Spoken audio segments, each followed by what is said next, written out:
Famelab.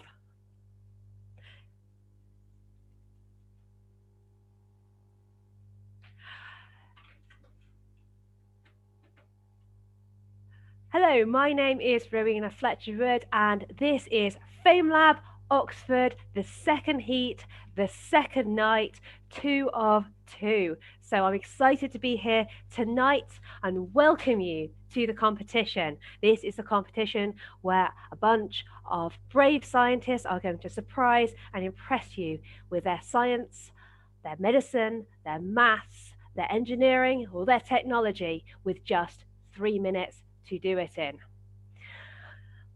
Come along the journey, allow them to hook you in, to intrigue you, and sit back and enjoy the competition.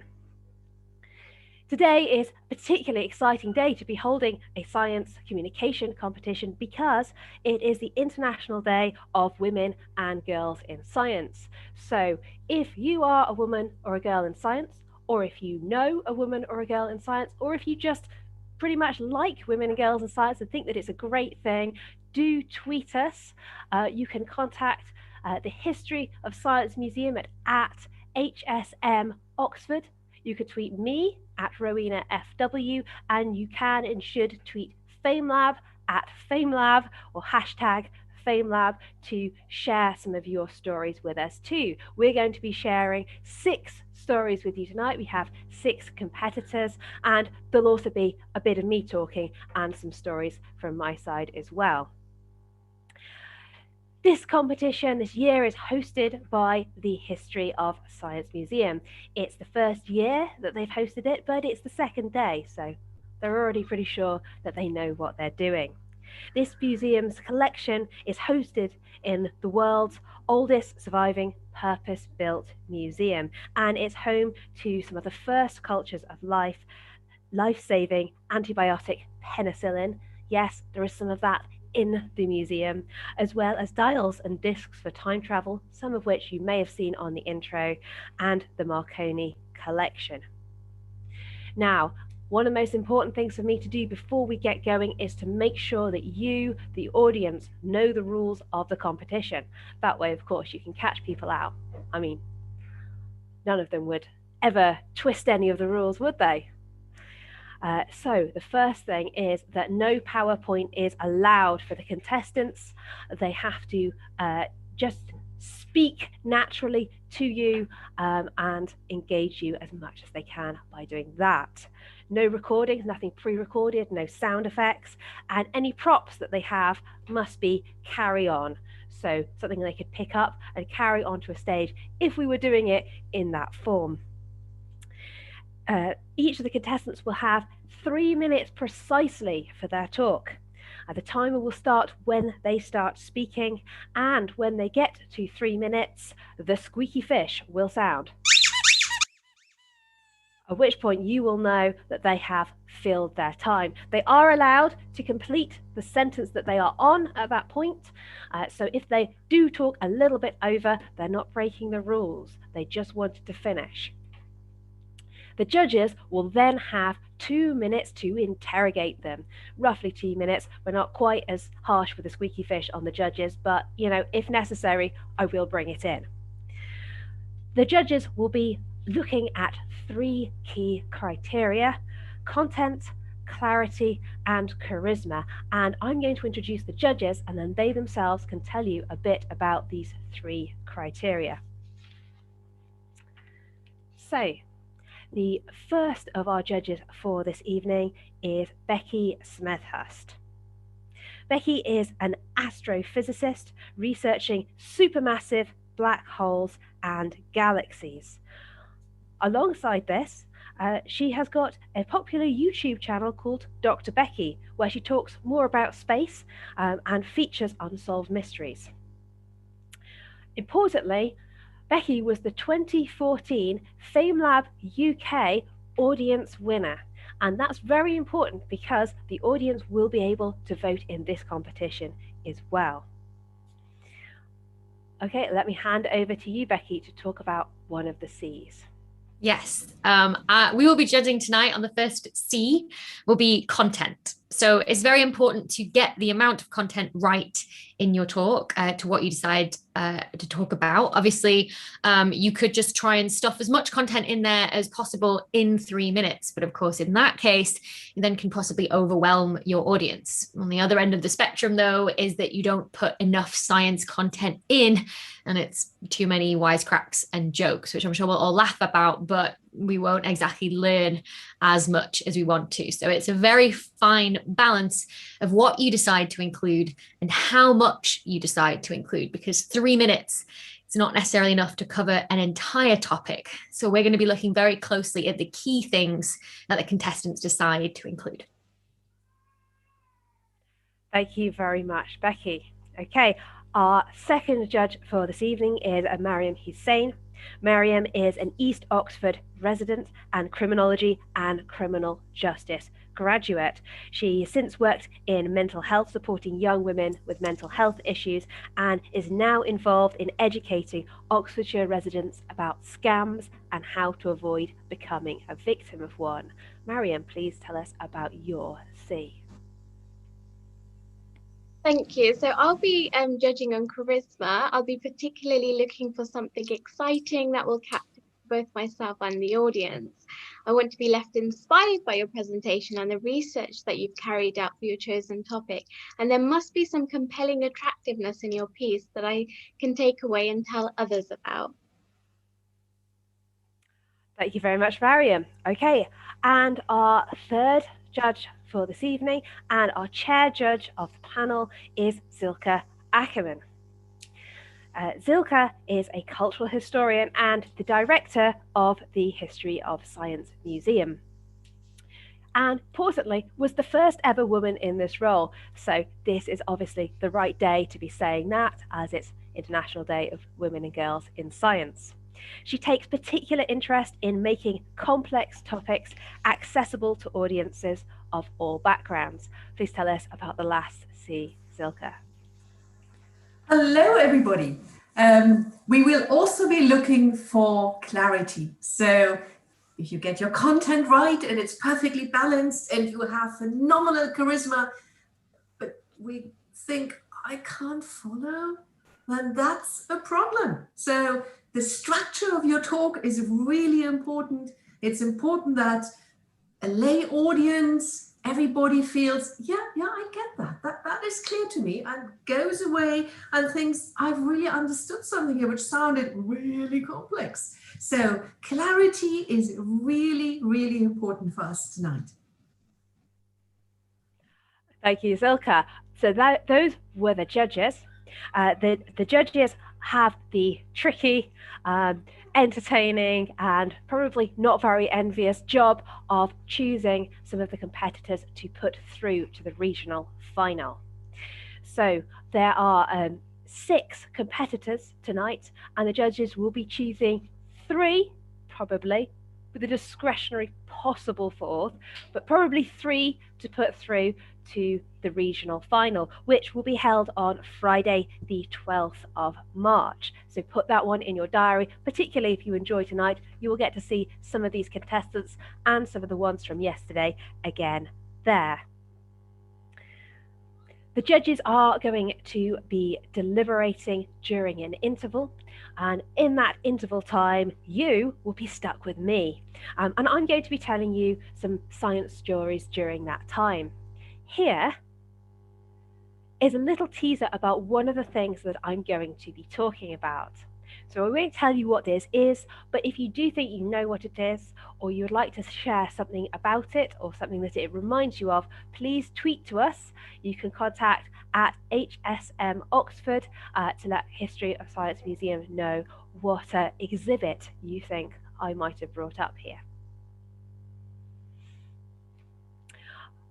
Of course, you, the audience, will also get to be involved. In the description box, there is a link, and that link will take you to a form where you can vote on which of the contestants you see tonight you would like to go through to the regional final. So, as a reminder, the judges will put through 3 contestants, and you, the audience, will put through a 4th.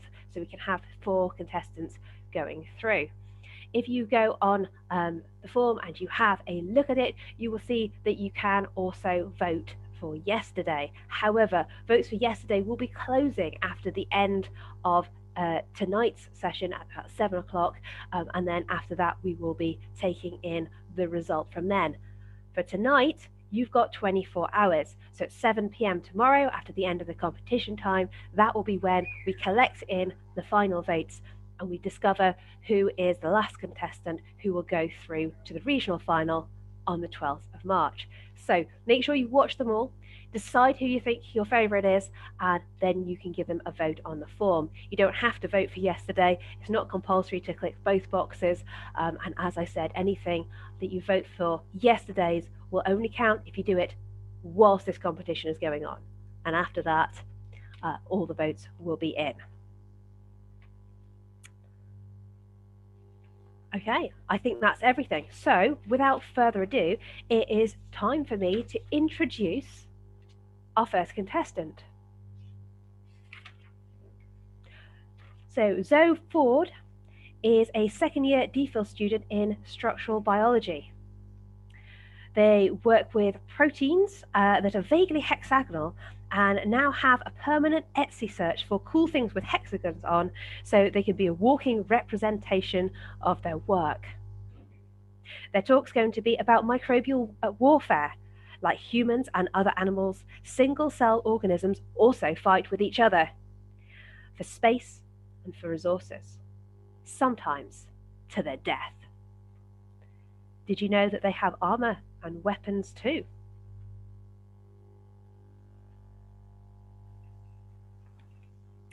Okay, Zoe, are you ready? Yep. Take it away. If you got to choose somewhere to live where you wouldn't have to compete with anyone for anything, where would you choose? Competition is an intrinsic part of life, because whether from a member of your own species or not, there's always someone who wants or needs the same resources that you do to survive. A place to live, food to eat, air to breathe.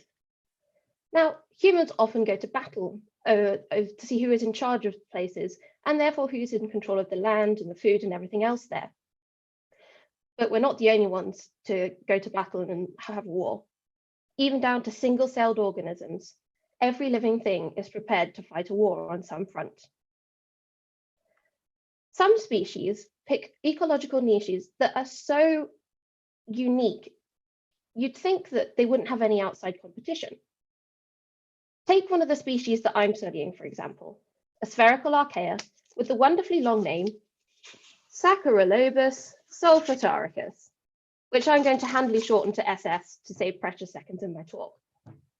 SS was originally found in the Solfatara volcanic springs in Italy, which is where it got its name. I don't know how much you know about volcanic springs, but they're very hot, nearly boiling temperature hot. The sort of hot that if you dipped your big toe in it, like you were testing a bath, you'd probably immediately get third-degree burns. And yet, SS cells love it. Now you'd think that once they got around that little problem, there wouldn't be anything else to bother them. Who else is going to be there? What could there possibly be to worry about? Enter the lemon. Okay, it's not actually a lemon, it's a virus that's shaped like a lemon, but anyway, it infects these SS cells, and then it pumps them full of viral DNA and uses their machinery to make lots and lots of copies of themselves, and then the cells die. This is bad for the cells, obviously. So what do SS do to make sure that they aren't attacked by these viral stalks and they don't have to go following all their instructions? Well, like all other archaea cells and many bacteria, SS cells have armor. This armor is on the surface of the cell, so it has inventively been called a surface layer, or S layer. This, like chainmail, is made of lots of repeating units that link together, and these protect it from the cell, from the viral cell, from the virus. Great, right? You'd think that this solves all of the problems. Unfortunately not. It's actually mathematically impossible to make a complete sphere using just hexagons. So like the armor that Knights of Old wore, there are chinks in the armor. There are flaws. And if the virus finds one of these flaws, it will try to exploit it. And then, well, it looks like SS had something to worry about after all.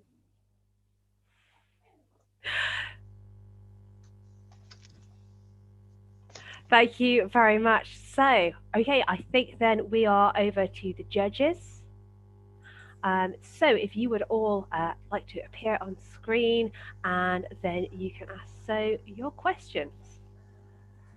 Oh, thank you very much for this really informative talk. What's the relevance for wider audiences of your research? Can you say a little bit about that, please? Yeah, so the main thing that's interesting for why people study S layers is they're found across all of archaea and a lot of bacteria, but they're all very different. So there's actually quite a big evolutionary question as to how they got to these such different ways of achieving the same result. Whereas normally you'd expect for something, a protein component that everything had, it would be highly conserved, but this actually isn't. So that's why it's particularly useful. Thank you. Becky. Yeah, I was wondering, so what motivated you to study this? What was it about this field that really interested you? Well, I really like structural biology because when you sort of can look at how a protein, what it looks like, you have a better understanding of its function. So rather than just saying, this is what it does, you can then go back and say, this is why it does what it does. So I'm looking at the structure of, say, each individual hexagon, and then also looking at the difference for the pentagon and why it isn't as stable and isn't as good at holding its structure and why that makes it a weak point. Marianne. I find it, well, thank you, first of all. I think that was great. I wanted to know, I find it quite interesting that you use those props. So can you tell me a bit more about that, the reason for the props? Yeah, so I just think it's often helpful to have visual aids, especially when I'm in a setting where I can't always gesticulate or maybe my hands will go out. So I thought this made it a lot clearer. So a volleyball kind of looks like a cell. And then I was very lucky that actually my virus does look like a lemon. And it's much more of a striking image than me just saying a virus, because you know what a virus looks like, but you know what a lemon looks like. Plus your volleyball looks a little bit like Wilson from Castaway, and that put a smile on all of our faces as well, I'm sure. I think all viruses should look like lemons. That makes them far more tangible. Thank you very much. That's it from us judges. Okay. Thank you. Thank you very much, judges. Thank you very much. So, and then we will be on to our second contestant. So, this is Jonathan Whitty. He is a mechatronics engineer who works for the UK AEA on robotics for fusion energy, having joined them after completing their graduate scheme. Well, not something nobody knows, not many people know that whilst at uni he ran the local ukulele society for several years, which he informs me is sadly not going to feature in his talk. The talk itself, though, will be about robotics for hazardous environments and how a niche research area has impacts that span the whole robotics ecosystem. He's going to demonstrate why robotics is so important for our future. Jonathan, are you ready? I am. I am. Thank you. So, every day, every year, the world is changing. With impacts of global warming and increasing global population, we're coming across new challenges as a species that we've never seen before. As we come across these challenges, we need to come up with new technologies to help us overcome them. Robotics is one of these types of technologies, and today I want to talk you through a few different areas of how robotics research can help. I'm going to focus on a few specific areas, particularly in medicine, in energy, and in space exploration. I'm going to start off talking about energy because that's where I'm most familiar. I work as a robotics expert for fusion energy, developing techniques for our various fusion experiments in our base in South Oxfordshire. We use a variety of different robotic techniques, things like teleoperated manipulators and different mobile deployment platforms, as well as things like computer vision and automation. Just go into a bit more detail there. When I'm talking about something like a teleoperated robotic platform, basically I mean a remote controller, but one where you've got your robot in a very remote location and you've got your operator somewhere nice and safe in a control room. The operator has a device which gives feedback directly to the robot, and the robot can feedback forces that it experiences directly back to the operator. Similarly, when I'm talking about mobile platforms, I might be talking about, for example, snake-like booms, which we use to deploy some of these robots for maintenance inside our fusion experiments. But also there are things like mobile walking platforms, quadrupedal ones, like Spot the Dog from Boston Dynamics, or other types of rover that we might use for investigation and surface scanning. Those might seem like very specific use cases for something like fusion energy, but in fact, these are already seeing other uses in areas like medicine. Teleoperated medicine, telesurgery, for instance, is already coming into its own, where you don't necessarily want to expose your surgeon and your patient to the same environment. Similarly, using quadrupedal robots to investigate hospital wards and to do face-to-face diagnostics without actually having to be face-to-face is a new frontier that we can really experiment with. Likewise, the research we're doing into automation and computer vision, while excellent for our internal mapping of our very specialist systems, are also applicable to space environments. You can imagine how you might have a Mars rover or a probe that needs to understand its own environment and be able to plot its own decisions, simply because of the latencies involved with trying to get remote control back to Earth. Now, that is another area of research which is particularly important for us, because we're going to eventually run out of resources on Earth, and investigating the stars and asteroids and creating habitations on the planets is a new area that we might want to move into. That's only been a bit of a touch on some of the initial areas, but hopefully you can see how robotics has already started to help save lives and can cross new frontiers. And if there are any new frontiers that humans go over in the next few years, robotics will have got there first. Thank you. Thank you very much. Very good timing as well. Could we have the judges back up to ask Jonathan some questions? Thank you very much, Jonathan. I'll start with Becky, because we were talking about space in the universe. Yeah, you'll always get me talking about space. I was very intrigued just to ask a question about how you think artificial intelligence, or just machine learning, I guess is probably the better term, will play into this, right? You talked about where the robots will be used, but not necessarily how. Do you think it will really be purely human controlling robot, or do you ever think we'll transition into like maybe robot making decision for itself, like a self-driving car or something? So one of the reasons I didn't really touch too much on AI is because that could be an entire talk in itself. So AI is a hugely exciting area, like you mentioned, for space exploration, for doing rovers. Largely that will be AI or machine learning based control. They'll be roving without human interaction, finding places to find samples, moving around on their own. But it's not actually just limited to like actual robots moving around. AI has applications across the industry. Things like medicine is a huge area where AI is being used to generate sort of drug prototypes almost to things to go into. And the areas like that, the sort of more esoteric applications of AI are really, really exciting and just coming into their own now. Thank you, Jonathan. Maria. Thank you, John. That was very interesting. Why do you think it's really important for us to share this with the wider audience? And really understanding that robotics as they come in aren't a threat is something that is this like really big challenge that I want to help come over with science communications. Too often people see robots and think automation, people stealing our jobs. But really, the main bonus is that robots can do things that humans simply cannot do. We could not have a human doing maintenance on a fusion reactor. We couldn't put a human on Mars to take samples. We have to use robots for those circumstances, and we should be embracing that. Thank you very much, Jonathan. I'm interested in the impact this is having on people, not just jobs, but you were also talking about hospital environment and something a robot can do and no face-to-face interaction necessary. Well, if I was a patient, I would think, oh, so tell me, what's the impact? Well, I mean, we're not going to see surgeons and nurses get completely replaced in hospital wards. I don't think anyone's anticipating that. But what you could see is in areas where you've got people who are, for example, really, really immunodeficient, and you don't actually want to send other people near them, it's much easier to very thoroughly sterilize a robot to do these face-to-face interactions with people who are completely immunocompromised than it is to guarantee that your nurse or your surgeon who's doing your face-to-face won't carry any pathogens in. But if we had them already in place, would COVID have been easier? Well, we're actually, a large reason these are being developed is for COVID. Boston Dynamics recently did a video on their Spot dog deployed in COVID wards. So it's happening in real time. Thank you.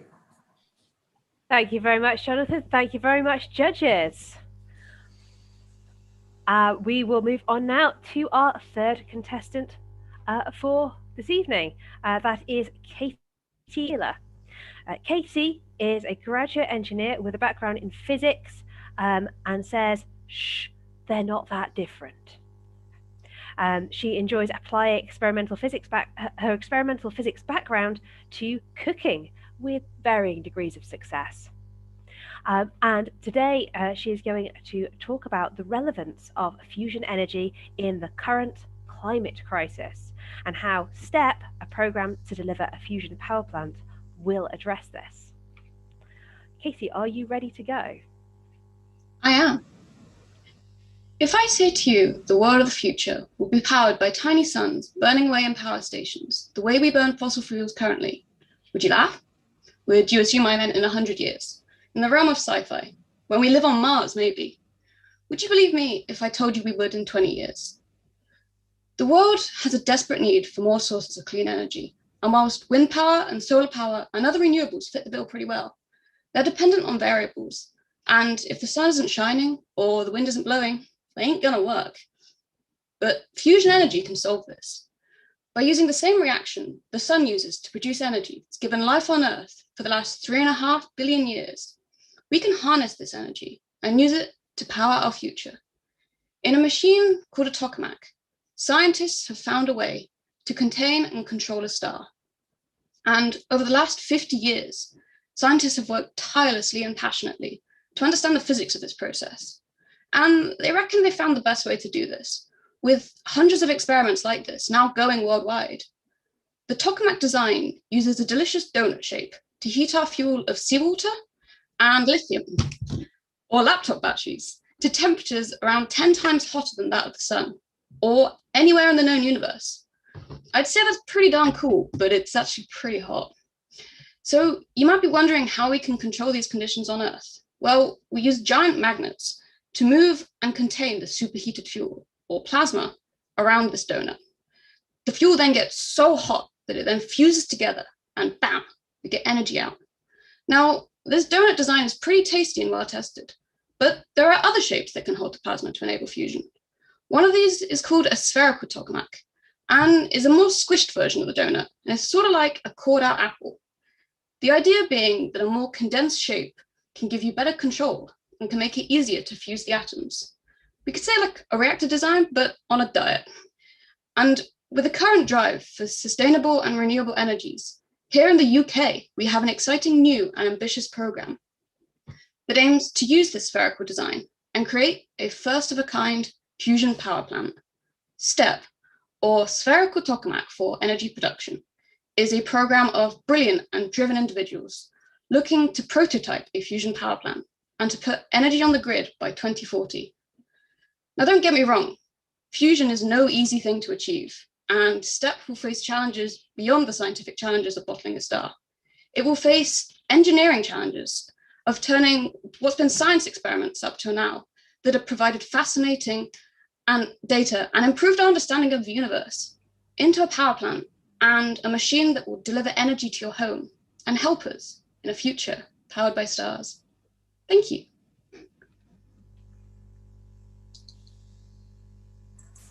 Thank you very much, Katie. Once again, and we have the judges up. Yes, I think we were all looking at your apple and your donut there and wondering whether you were going to eat them or whether you could.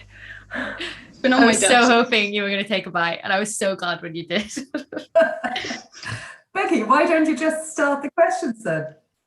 Yeah, sure. Why do you think that it's so important that people understand the impact that fusion will have? I think it's important that we understand that we're going to need a mix of energies to help with the future.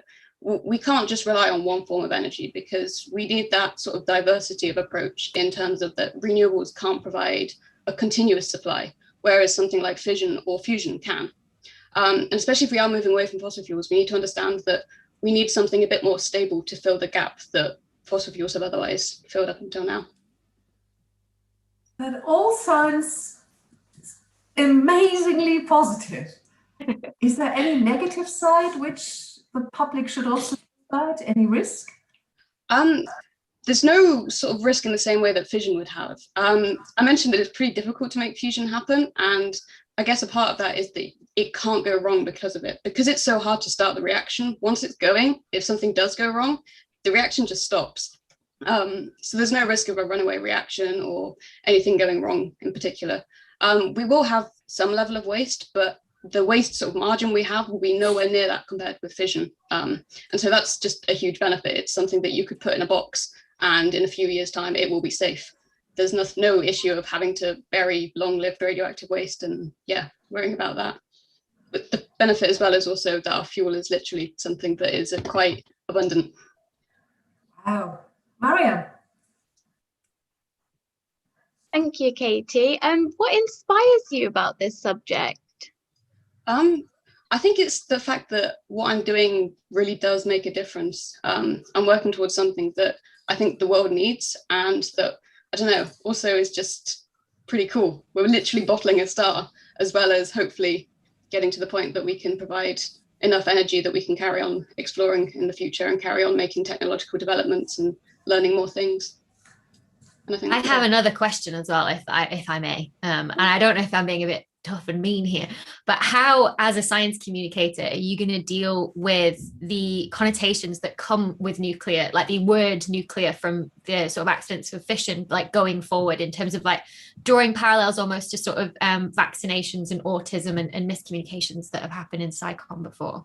I think that's a really important point. And I think it's something that as we're moving forward and as we're getting closer to actually putting this on the grid, it's something that we're going to need to consider more and more as a community in fusion, that we do need to make sure that we give them the right message to the public. And I guess, I do quite a lot of outreach within work, and our company does a lot of outreach, and doing things like this is helpful as well. But every opportunity that anyone can take to kind of get the message across and make sure that people understand what we're doing and how we're doing it, I think is really important, because if people understand how, then they've got less questions and less doubts about things that can go wrong.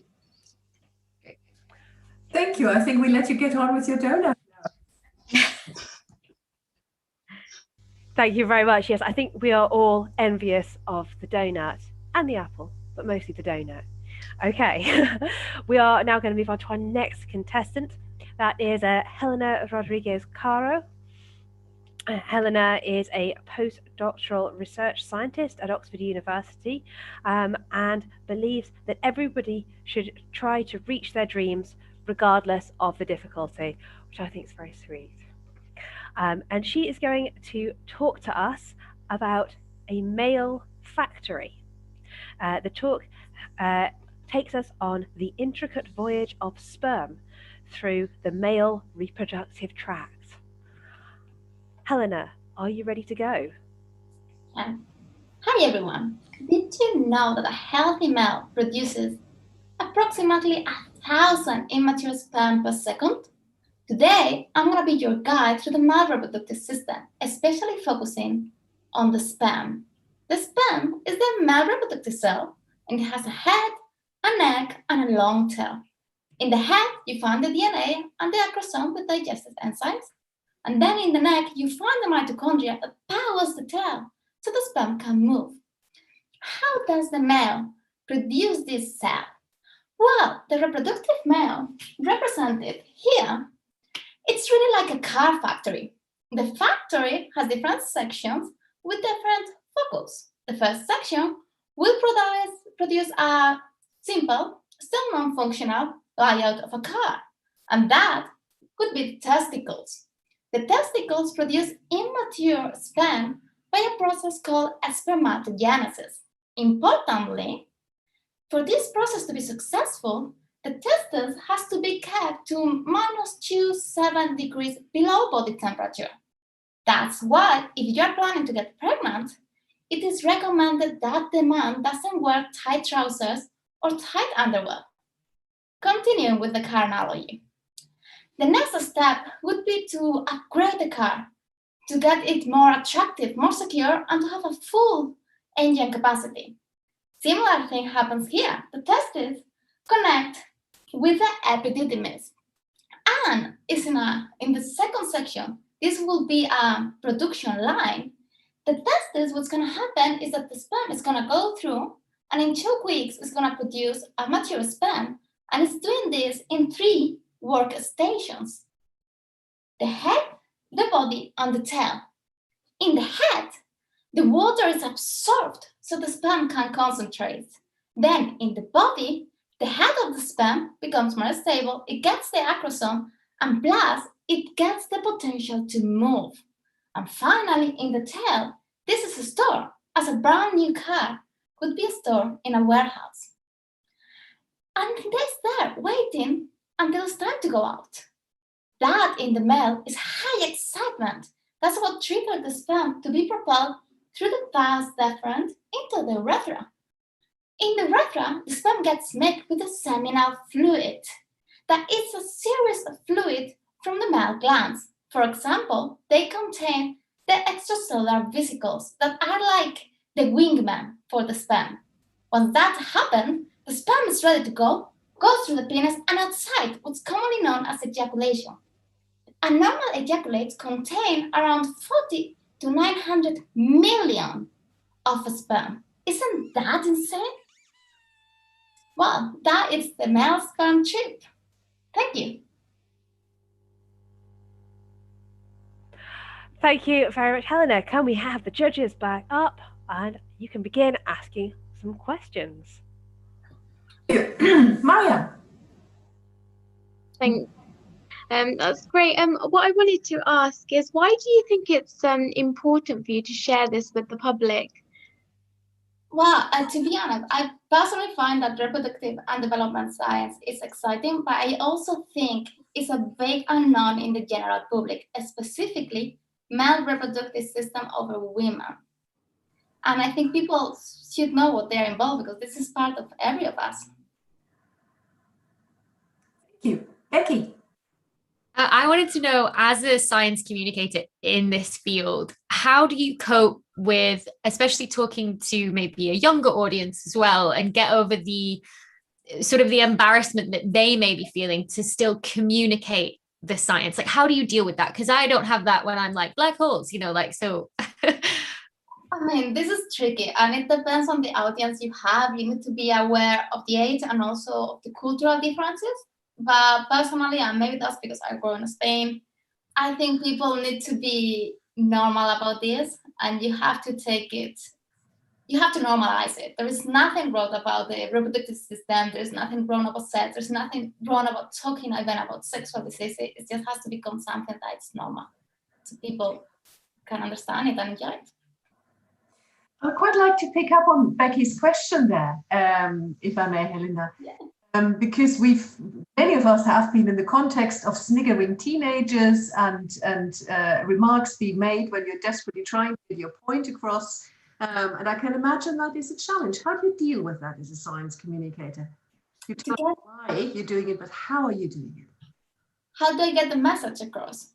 Yeah, when you let's just imagine there is a group of teenagers and the boys are sniggering and the girls don't quite know where to look. How do you deal with that? Well, I think that's a tricky question. First thing, I will literally explain it. I do like to use visual stuff because it's in the moment you use a more scientific approach, I think people start getting a bit less embarrassed than if you use a more like real life figure or anything like that. And then I think you just have to joke about it. They will joke and then you will say, hey, come on, tell the joke alive, and then you can share it and just take what they are laughing about and actually give them context and explain it to them.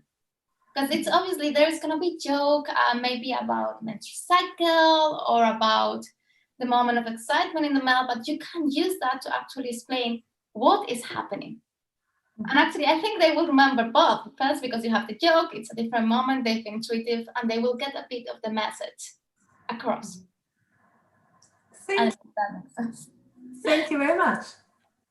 Okay, thank you very much, Helena. Thank you very much, judges, once again. I definitely agree with the principal. She was just saying, if your audience are going to snigger and giggle, don't fight it, roll with it, and just make sure you can still get your message across throughout that, because the audience chooses the communication and you cannot beat them. Okay, we are now moving on to our penultimate contestant. This is Tom Gregory. He is a PhD student at Imperial College London, and is part of the Mathematics of Planet Earth group. Focuses on how to use mathematics to better understand and forecast weather and climate. In particular, looking at computer algorithms for global ocean models. His talk is going to be about studying the climate, humanity's common thread. It's impossible to avoid on the news, on social media, or in day-to-day conversation. The climate scientists tell us that we need to change how we behave or the Earth will become too hot for us. But they're not just doom merchants and naysayers. It's easy to forget that managing the climate isn't a new challenge and could be an opportunity too. Tom, are you ready to go? Yes, thanks, Rowena. Where's left for you to grow food? Why has mass human migration accelerated? How will you change your town to prepare for increased flooding? These are all questions that we know we'll need to answer in the near future due to the accelerated climate change due to mankind's industrialization. It was over 100 years ago that Arrhenius first did the mathematics to show that increased CO2 does indeed impact the climate and greenhouse effect. An incontrovertible and rapid change that humans just are not ready for. But climate change is not just a tale of woe. The study of climate is the study of the Earth's most terrible and grand and powerful forces, all at the global scale. We can use the science of climate to look deep into the Earth's past, to see how the planet has changed over the years, how its weather has adapted, affecting its environment, its ecosystems, its behavior. And this has guided human development all along. It is thought that the great ice ages of 70,000 years ago impeded human development, and that 12,000 years ago, when the glaciers retreated, that marked the starting pistol on what we would consider to be the story of human civilization. Take, for example, the ancient Egyptians. We all know that we need access to running water to grow our crops, but we've got to mitigate that against the damages that running water could create when it floods. Knowledge that the Nile would flood year in, year out allowed ancient Egyptians to build trenches or canals or social structures that would allow them to harness the opportunities, but also mitigate the risks.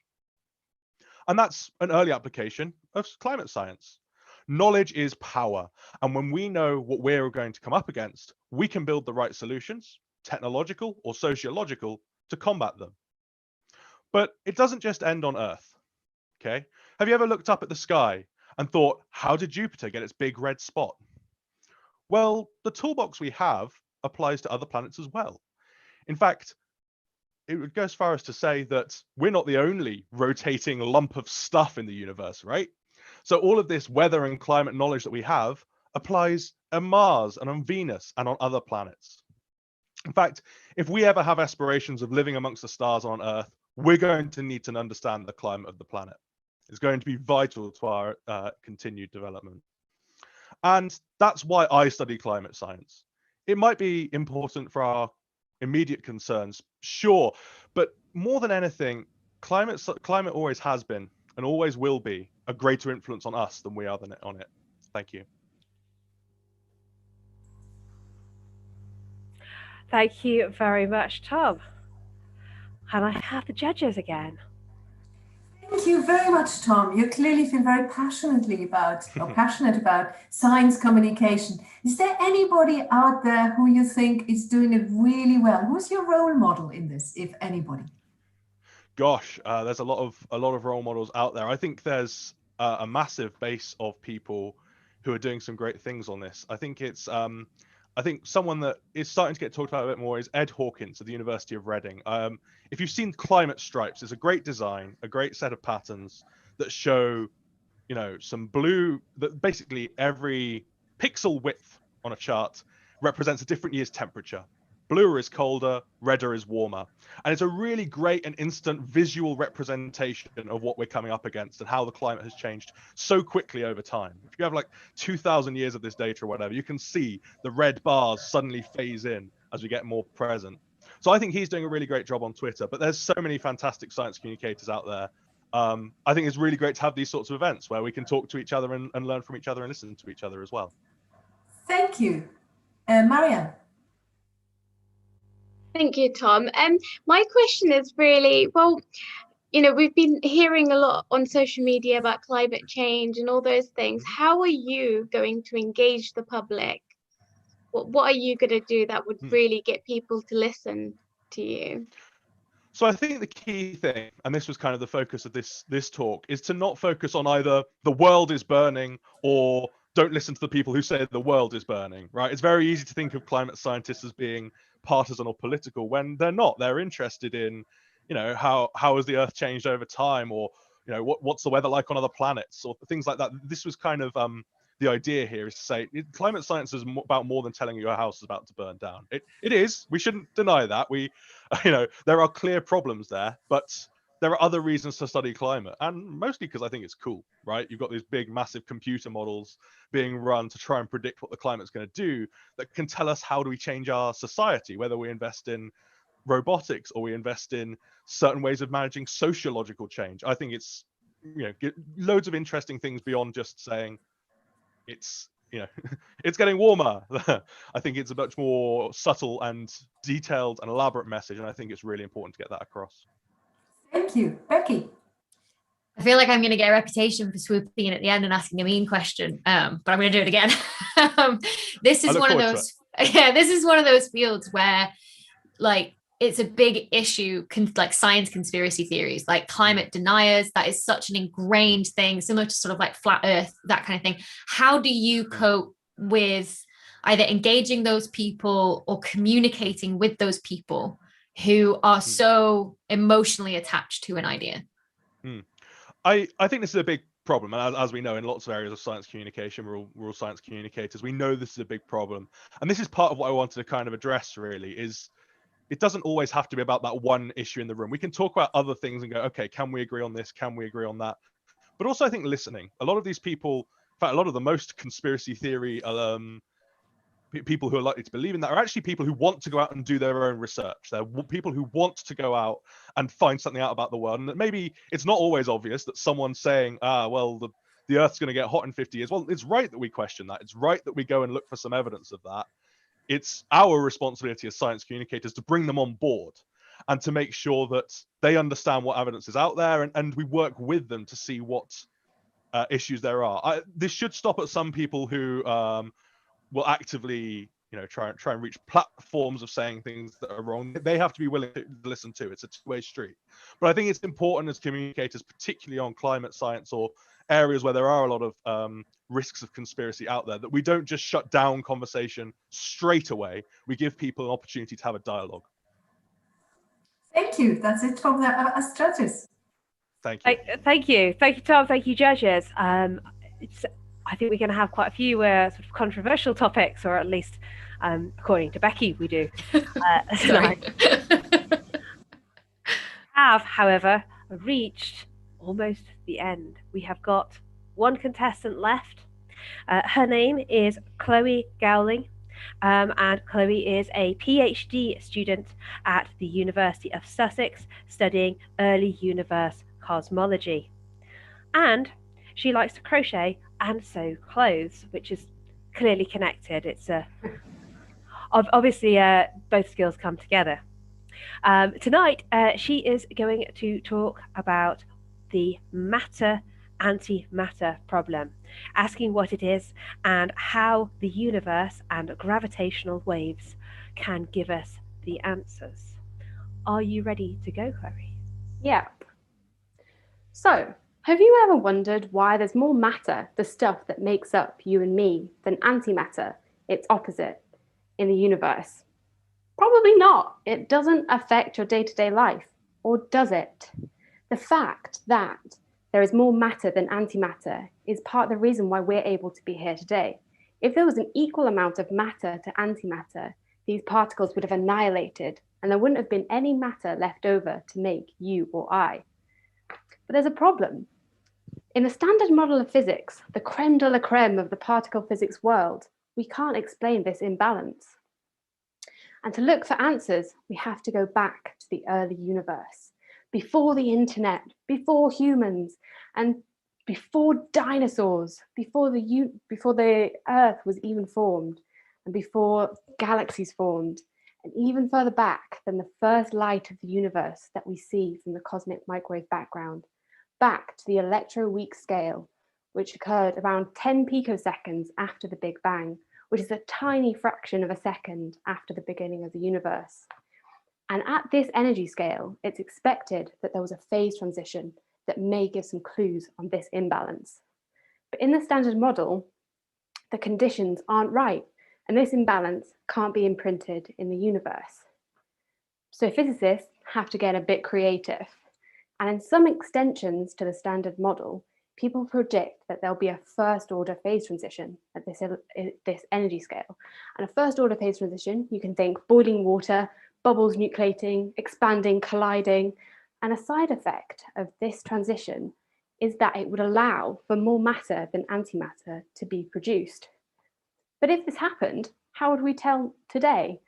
Well, there's another side effect of this transition that would make it possible. Because it's such an energetic process, with all these bubbles expanding, colliding, it stirs up the cosmic soup in the early universe and produces gravitational waves. And these gravitational waves could travel out unimpeded since the early universe, and we would be able to observe them today. And if we can observe these, it will be able to help us piece together some of the mysteries about this matter-antimatter imbalance.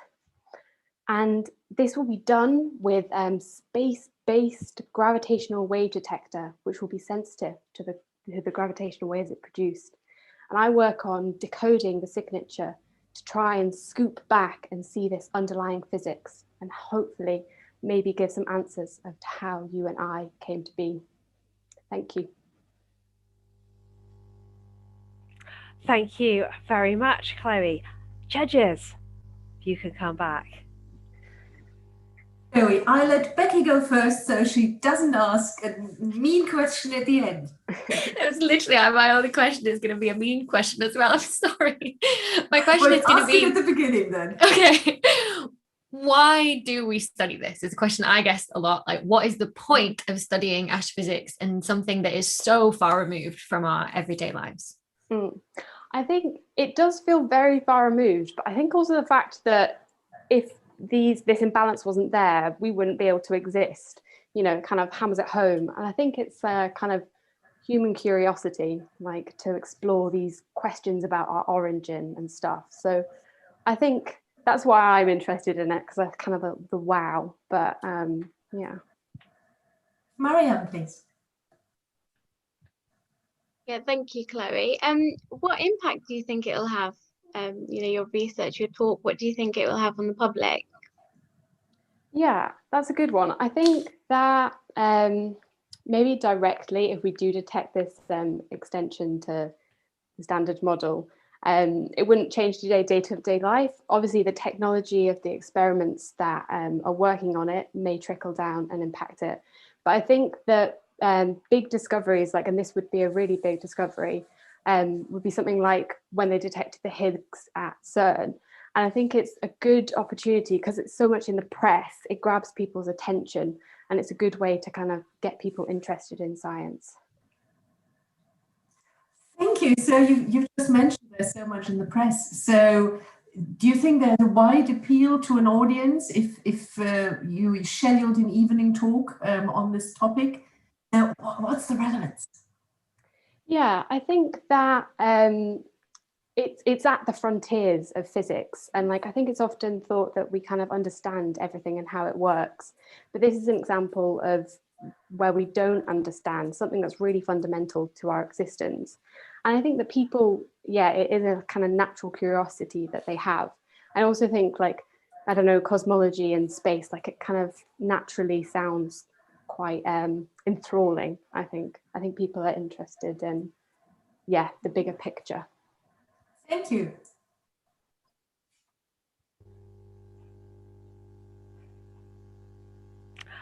Okay, thank you very much, Chloe. Thank you, judges. I believe we have come to the end, or almost the end, because it's time now for our judges to disappear. They're going to go off into their own room. They are going to deliberate. They're going to think about the charisma that they have seen tonight. They're going to think about the content, and they're going to think about the clarity.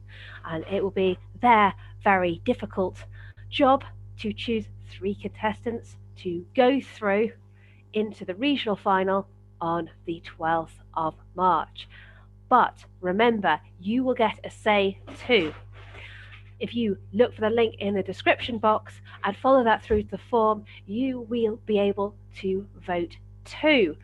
We will let through whoever gets the highest audience vote who has not already been sent through by the judges. So there will be an audience winner for both evenings, one for yesterday, and you've still got approximately 1 hour and 2 minutes to vote for yesterday and for tonight as well. And yes, you have got about 24 hours, 25 really, because I've set it to 7 o'clock, as we will be finishing this somewhere between 6 and 7 tonight. So by 7 p.m. tomorrow, all votes will be in, and then we will find out. But before you run off, let me remind you of who you have seen.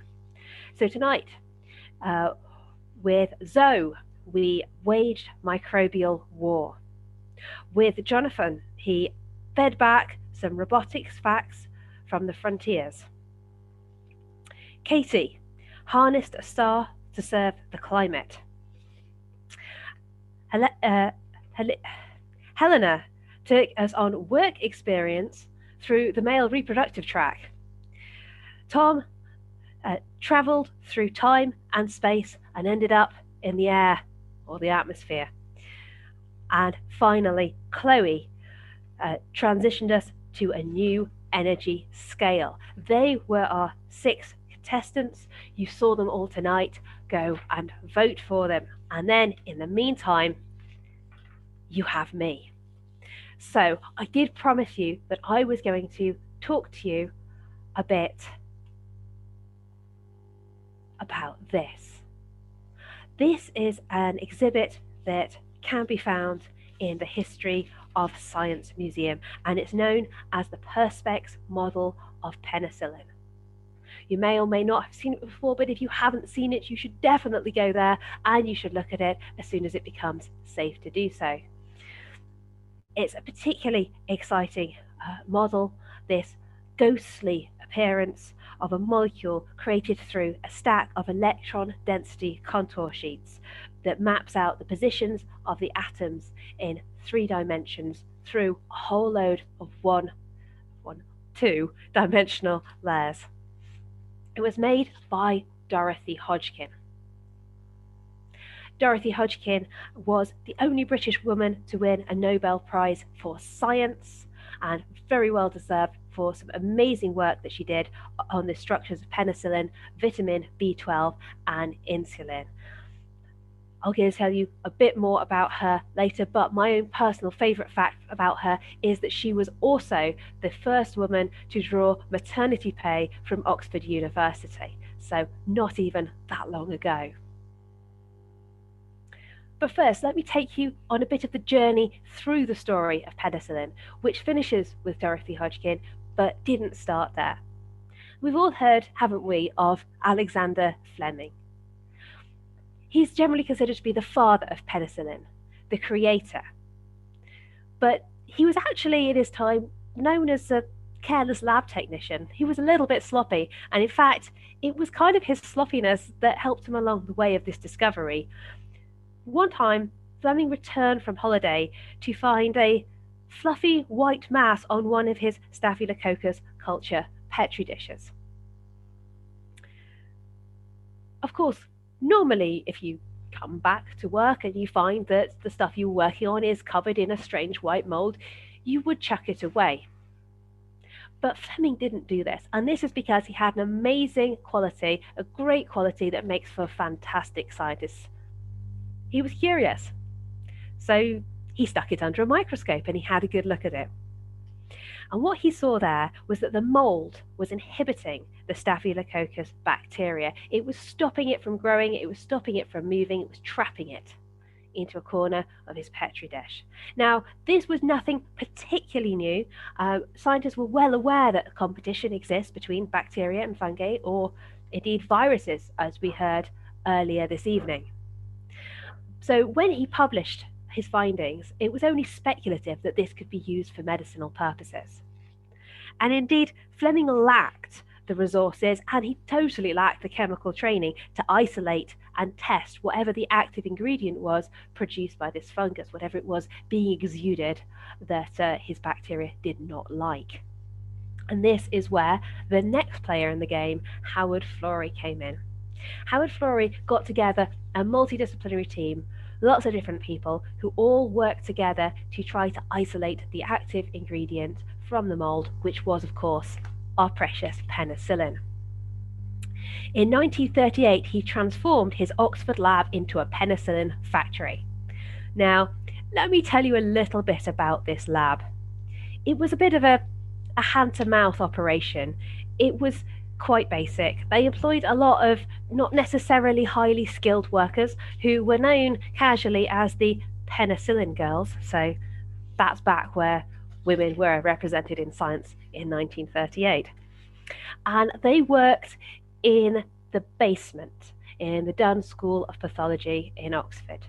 And this basement was turned into the penicillin factory with a whole load of tins. So they got lots of biscuit tins and they cut holes in them, they reshaped them, they stacked them up into 3-tier towers, and they laid them up and tried to grow some cultures of the penicillin mold in these. They tried lots of different shapes, lots of different forms, just to kind of find out what worked, as so far they didn't know. And again, if you go to the History of Science Museum, you will be able to see some of these early creations for growing the penicillin, some of these stacks of tins. But they were successful. They did develop it. They had to learn quite a lot. But in 1940, Oxford policeman Albert Alexander became the first human to take penicillin. He was suffering from fatal septicemia. And after 5 days of being given penicillin, he started to recover. Unfortunately for him, though, the supply ran out.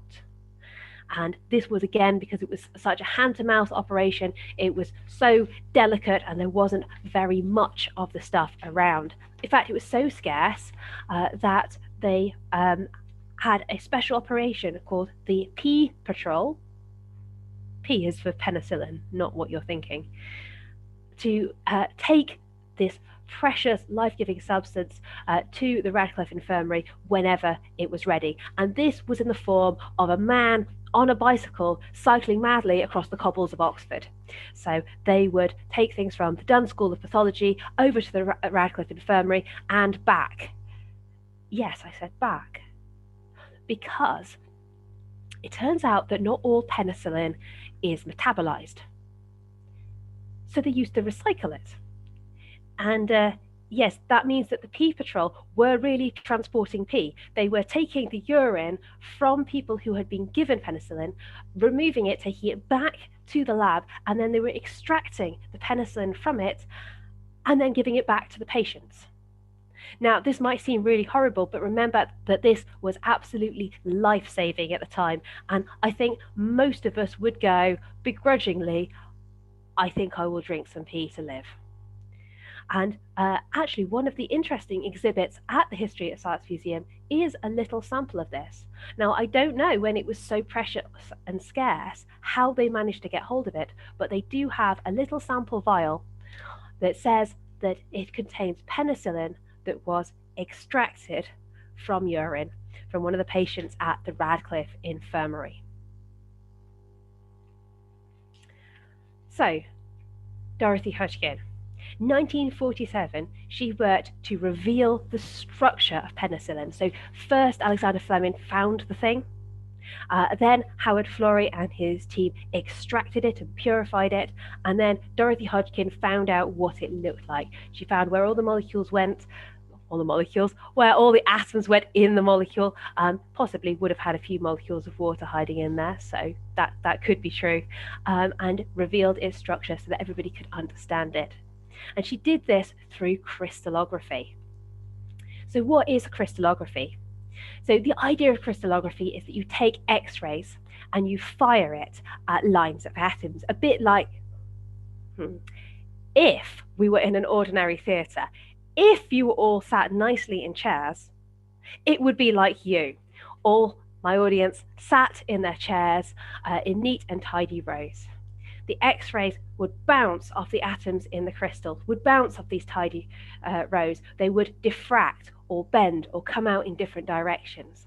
And they would do so in regular patterns because of the regular arrangement of those audience members or atoms inside the crystal.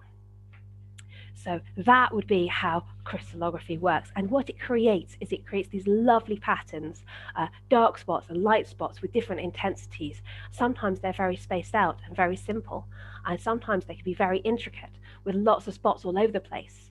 And those really intricate and difficult ones are very hard to interpret. And those tend to be what you get from biological molecules like penicillin. They are very, very hard to solve. In fact, one of the structures that Dorothy Hodgkin solved, which was insulin, she took 35 years to solve, which is an incredible lifetime achievement. Penicillin didn't take her quite that long, but it was then that one that she built this model to show, because if you're a scientist, you can also be an artist, as I think so many people have showed us tonight, to show us what it would look like and to communicate that to us. Crystallography has got a special place in my heart as well. I have to say that it is something I'm particularly passionate about, and it's something that I specialised in as a chemist, as a practicing scientist, before I gave it up to tell people about how amazing the science is. And in fact, you could almost say that I had a bit of a love affair with crystallography. That is to say, there was a time when a young man who might now be my husband gave me a particular ring. And of course, after saying yes and getting very excited, my first thought was to run off with my ring to the crystallography lab because it had a diamond on it.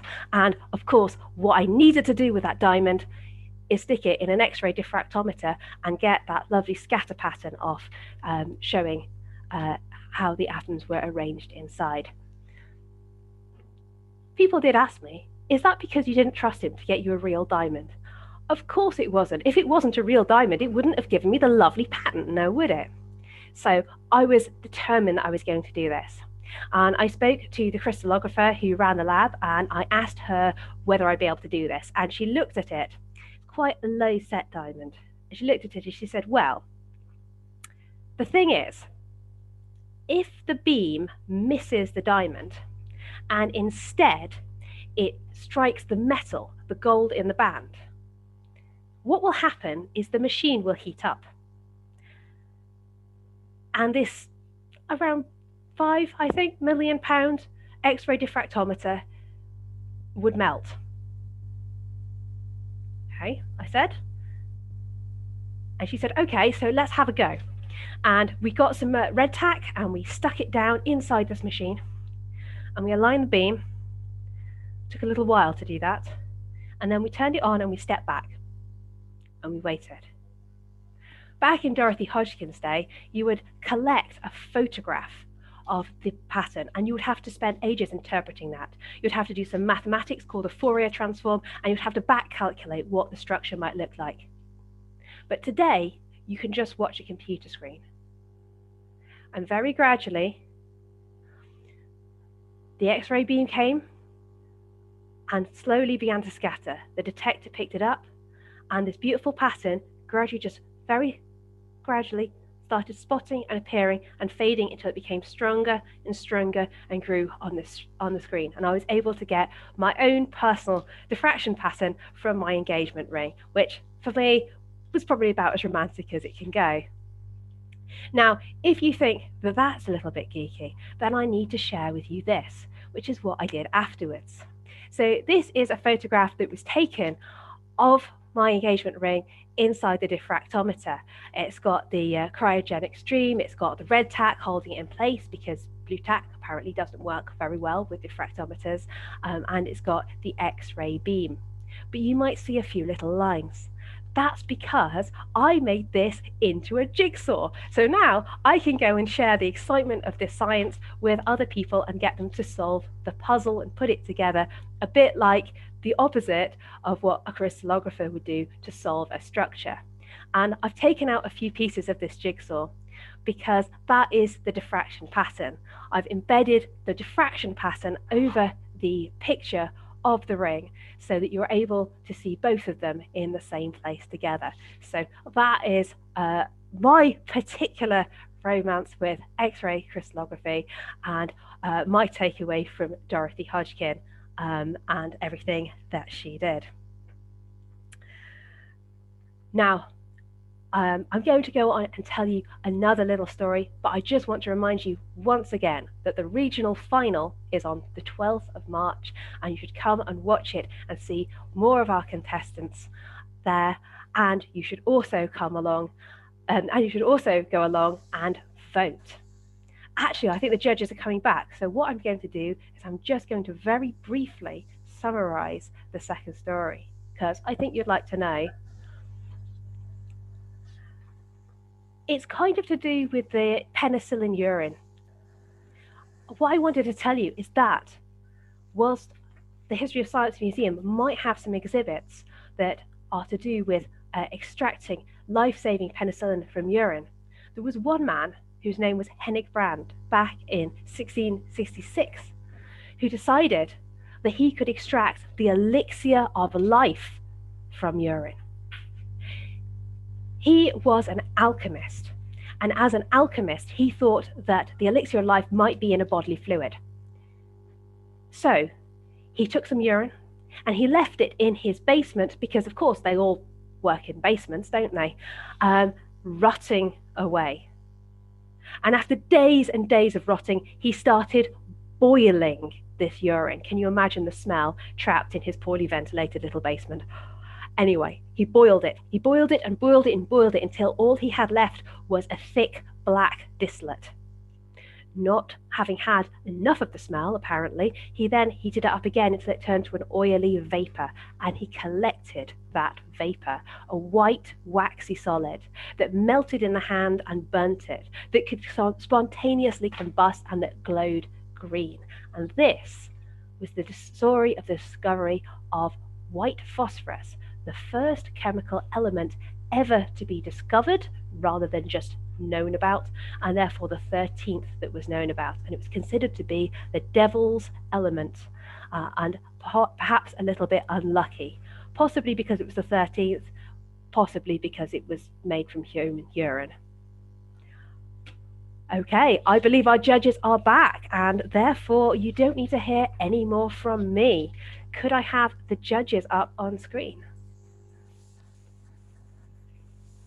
Well, thank you very much, Rowena. Thanks to all our contestants tonight. Gosh, that was difficult. I mean, what a strong field we've had. And we've agonized and argued back and agonized more, but we have decided now to take 4 contestants through. And in no specific order, they are Tom, Katie, Helena, and Chloe.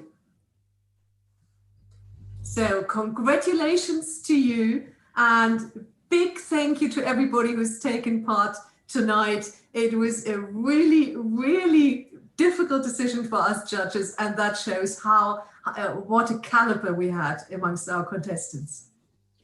Yeah, and I just want to say well done to everybody. First of all, you are all fantastic science communicators. Let me just say that now. I want to give a piece of advice to those who maybe didn't get through, is that I didn't get through my Oxford heat, and yet I went on to the final anyway and got the audience winner there, because I entered the video heat after I didn't make it in my own heat because there was just someone there on the night that was better than me. It's always about improving science communication, right? This is not the be all and end all. You can always get better. You can always learn more things about how to present and how to produce content and how to structure something in terms of narrative. So, go forth from here and keep learning and keep getting better, because you already all have the talent there, right? And the spark there. So just fan those flames a little bit. Well, anyway, I personally blame Rowena for that, because she won't allow us to take everybody through. Sorry, but I have to echo what the judges have said. You were all fantastic. Once again, thank you very much, judges, for all your hard work. And obviously now you can go and relax and wait out for the regional final. 12th of March, everybody, for the regional final. If your favorite contestant has not got through, you have still got a chance to vote. We have let through 4 contestants this evening, and we are looking forward to seeing them in the regional final, but we can have another one through. So if the audience would like to go and vote in the link in the description box, please do so. And then we will see some of our contestants in the regional final. We have come to the end of the evening, but I would just like to thank everybody who has performed, both tonight and yesterday. And again, congratulate you, have a rest, and come back and do more. Thank you to the judges as well, and thank you to the History of Science Museum for organising this.